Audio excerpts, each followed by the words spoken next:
giving you enough time, Mr. Mayor, to go over once again, this city ordinance. And please help us find any entry, any mention of an entity named Basa Guidote Enterprises. Ito po'y... Just answer the question, please. Wala pong pangalan dito dahil ito po'y pondo ng gobyerno ng Maynila.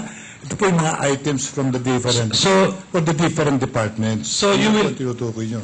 So you will agree with me that there is no mention whatsoever? Meron po, pero meron po rito. Wala pong Basa Guidote rito. Meron po ritong paggamit ng salaping bayan.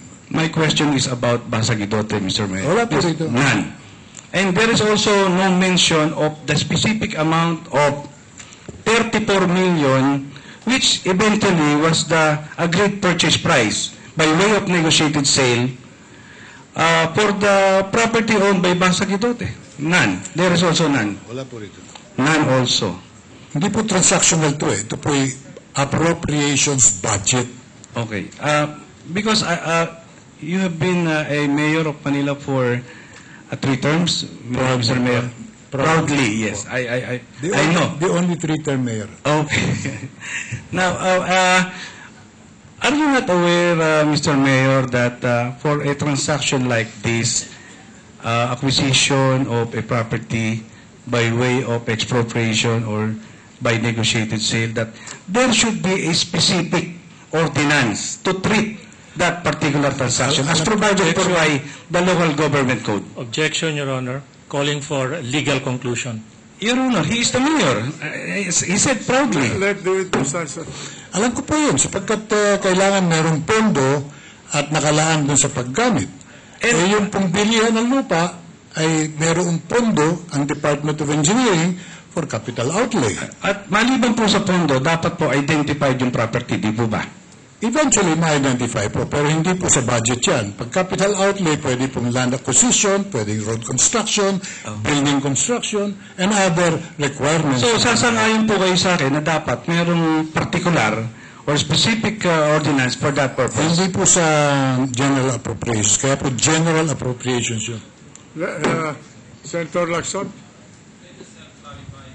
Council, will you allow Senator Lacson to take the floor? Mr. President, may I just help clarify this particular issue regarding 7975 and 7976. Mr. Mayor, hindi nyo lang po siguro naalala, yung ginamit na pondo doon sa 7975, continuing appropriations po yon doon sa previous budget. Hindi po ba? Tama po.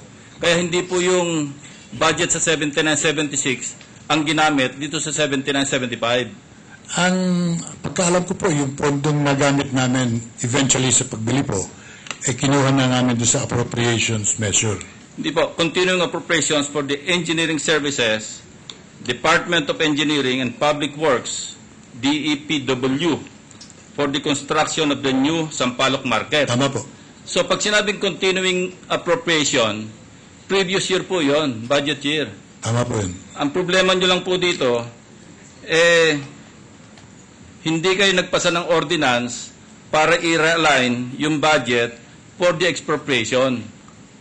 Nandun po ang problema, hindi doon sa between 7976 at 7975. Kasi hindi po pwedeng gamitin yung 7976 kasi current year yun eh. Nauna pa po yung 7975 sa 7976, I suppose.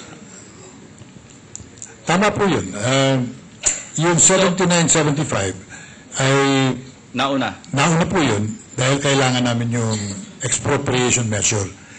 Dahil kundi wala po kayong makakausap na may-ari ng lupa eh. Pero wala pong issue doon sa nauna yung expropriation kaysa doon sa appropriation. Yung ng pondo para sa expropriation. Halos sabay po yan eh. Na-aprobahan niya tayo. Tama po yan, pero on the same day eh. Hindi po pwedeng gamitin yung budget ordinance para doon sa expropriation kasi hindi po saklaw na yun eh. Meron pong kinalaman sapagkat engineering requirement hindi po. po Ang may kinalaman lang doon, wala kayong subsequent ordinance para i-realign yung budget na galing sa continuing appropriation do sa kung ano man yun, 7974 man yun o 7973 dapat meron kayong subsequent city ordinance para i-realign yung budget